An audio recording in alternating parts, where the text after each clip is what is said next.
How do I set my rates in private practice? What should I charge? That's what we're covering today.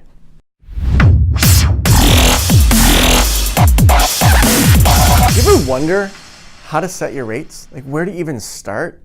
Well, there's a couple things that I recommend to get the most out of your private pay clients. And I don't mean just squeezing the most, but to have it be fair for you and fair for them. Now, you're going to have private pay people no matter what. Even if you're an insurance-based practice, there's going to be people that voluntarily choose not to bill their insurance. They may not want to. Maybe their son or daughter is going to go into the flight academy, or they're going to be a naval officer, or some other thing that they don't want that on their record. It's important for you to know how to set your rates and how to make that fair. So first and foremost, if you take insurance, your private pay rates have to be more than the highest insurance pays you.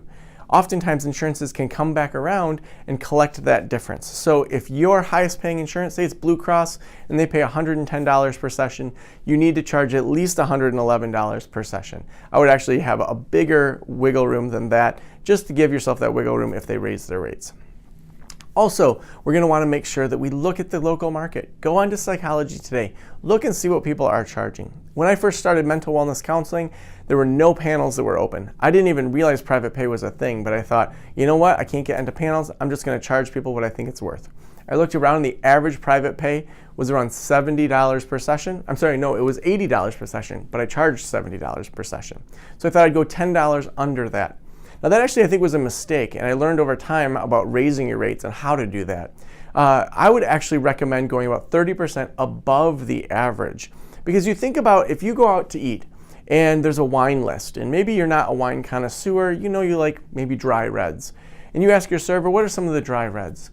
Well, you look at it, there's the cheapest glass, there's the most expensive glass, and you're usually going to go maybe a third of the way up that ladder, unless you're just like, yeah, I'm going to pay whatever I want for this glass of wine. So if the most expensive glass of wine is $50 and the cheapest glass of wine is $8, you might get a $10 glass of wine, or maybe a $12. That same mentality is going to apply to private practice, where people are going to say, I don't know, this person's so cheap, maybe they're fresh out of grad school and don't know what they're doing. Maybe I should go with the person that's $120 per session. Next, we want to think about throughout the year, how do you raise your prices for new people? So when you're about 60 to 70% full, what you're going to want to do is you're going to want to start to raise your rates. And so say you're at 120, and then you want to be at 15 sessions per week. When you're at, say, that 10 sessions per week, that's when you want to start exploring raising your rates. I always recommend people raise their rates by having an intake that's more expensive and then having your sessions be a little bit less than that. So if you're at 125 for sessions, maybe you make a big jump to 150 for intake and 135 for sessions. Now, why do I say a big jump? Well, I want you to see the power of those big jumps. I want you to say, holy cow, these people really do believe in my services. They really do value me. Why didn't I make this jump? It's going to make those continuing jumps even easier when you make a big jump forward rather than just $5 or $10. So then throughout the year, you're going to be raising your rates. So maybe by the end of the year, you're at 175 for an intake and 150 for your rates that are your regular 90834 if you're a counselor, so a 45-minute session. So then what do?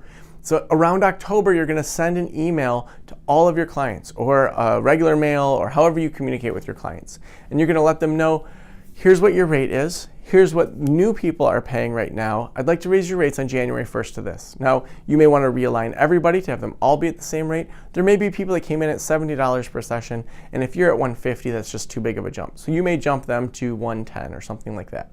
So then you're going to realign as much as you can on January 1st, and every single year you're going to do that because your costs are going up.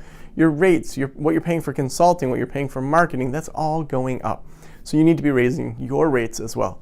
You know your landlord's going to do it. So why not make sure that you can make more money each year instead of lose money? So when you do that, it allows you to continue to push the envelope. Lastly, when you have maxed out that amount, it's a lot easier to then bring in clinicians that are 1099s or W-2s beneath you at a lower price. But you don't want it to be a massively lower price.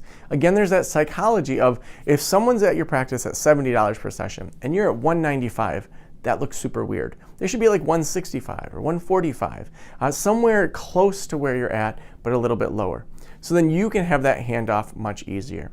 So go out there, set your rates, test it, Also, if your state has you submit a professional disclosure statement or anything regarding your rates, make sure you send that in as well, because some people will forget that and forget to let the state know that they've raised their rates. So make sure you follow all of your state and local laws in addition to any of those national laws that may change. It's always smart to have an employment attorney kind of on your side as well. I'm not an attorney, just thought I'd throw that out there. Good luck, and I'll talk to you guys soon. If you want more resources like this right here, you can get over 30 different resources totally free that are going to help you with your private practice. I'd love to help you more. I'll see you over there.